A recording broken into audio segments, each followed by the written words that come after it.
All right, whether it's a pandemic or a global meltdown, the impact is the same. It hits a lot of jobs. It hits the economy. It slows the economy, almost stops the economy.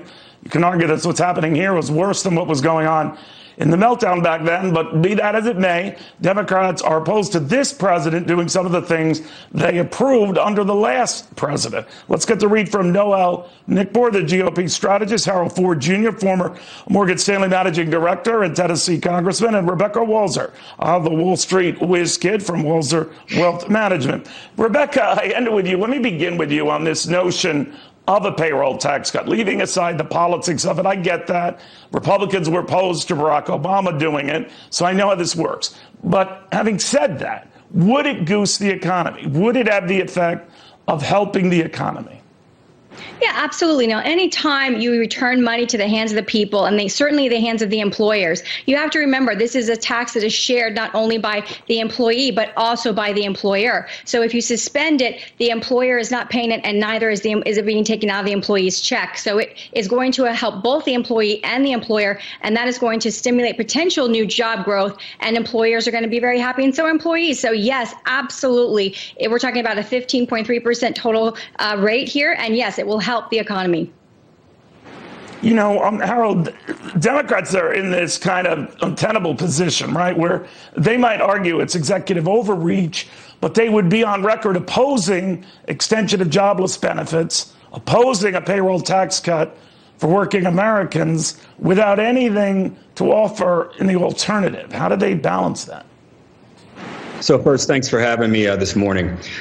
Just regard to the payroll cut, I think what I heard Congressman Clyburn saying is that the reason we have the slowdown now is because people can't go out. They can't participate in the economy. They're worried about contracting this infection or this virus. So whereas 08 and 07, as you well know, Neil, it was because of the housing crisis. So there was a money challenge. But we could debate that. I don't have an issue with the payroll tax. I don't think that it will reinvigorate the kind of growth and help middle class and Main Street families and businesses like we wish. I think the bigger issue is your point. Democrats and Republicans have to stop squabbling like children and get back and pass something. I think the president deserves some sort of applause for trying to do this in an executive order way. But if he would just ask Republicans in the House to go back and negotiate, and Democrats meet them back in the middle, we could get something done here. At the end of the day, one of the things government can do right now, I read the other day in the last 2 days that the government's thinking about charging a fee for middle class and Main Street homeowners who are refinancing their mortgages, some 0.5%, which will average out to about $1,500 per middle class family. If we're going to allow rich people to trade and buy things based on low interest rates for free, I'd be doggone. We ought to allow middle class families to refinance their homes at the same bargain and at the same rate we allow rich people to do the same. You raise a number of good points. Noelle, I'm curious. There were some Republicans urging the president, especially after the latest spate of better than expected economic news, including the claims on now under 1 million, that's still eye-popping at 963,000. But the trend is the friend. And the argument was, Mr. President, we don't have to go crazy with this stimulus. But it is what it is. 2/3 of Americans now in the latest poll are saying we need some help. That has changed mightily. So they've gone from don't need anything from you, Uncle Sam, to overwhelmingly need something from you, Uncle Sam. So I'm just wondering, do Republicans risk looking a little bit too callous? Well, Neil, that's a great point. And I think that right now, with so many Americans that have been devastated by the pandemic, job loss, not being able to deal with their children at home and the financial burden with that.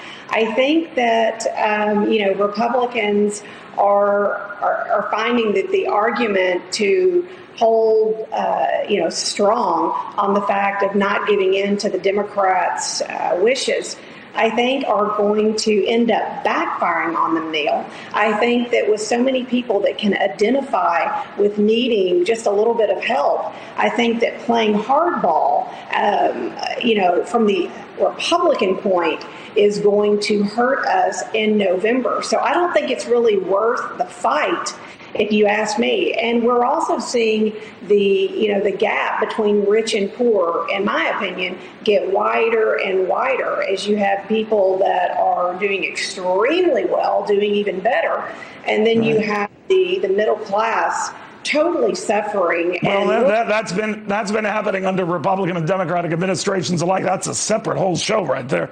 But I do, Rebecca, want to get some sense of why Wall Street, apparently laissez-faire when it comes to big government, except during the meltdown when they needed their Heinis rescued. Why are they fully embracing this stimulus? And the more help, the better. The bigger the deficits, apparently, the less of an issue it is. That seems perverted to me. Yes, Neil, you're right. And I'm not one for big government intervention. But, we only have one of these things come along once in 100 years. And I won't go into the science of it. I know Harold said people aren't going to work because they're afraid to work. I think that's ridiculous and completely not based on any kind of scientific fact. If you look at the numbers of deaths, we're looking at people with comorbidities and people that are older. So let's put the people that are at risk not back to work, and let's get the rest of the country back to work. But that's what Wall Street is seeing, Neil. They're saying, look, we have to either get back to work or we need government stimulus. But you can't have it both ways. You cannot shut down the economy to the Great Depression levels and think without any kind of government intervention that we're not going to have the greatest depression we've ever had. So that's why Wall Street's embracing it. We're going to be there anyway. I hate to jump on you here. We are following how much the Democrats are budging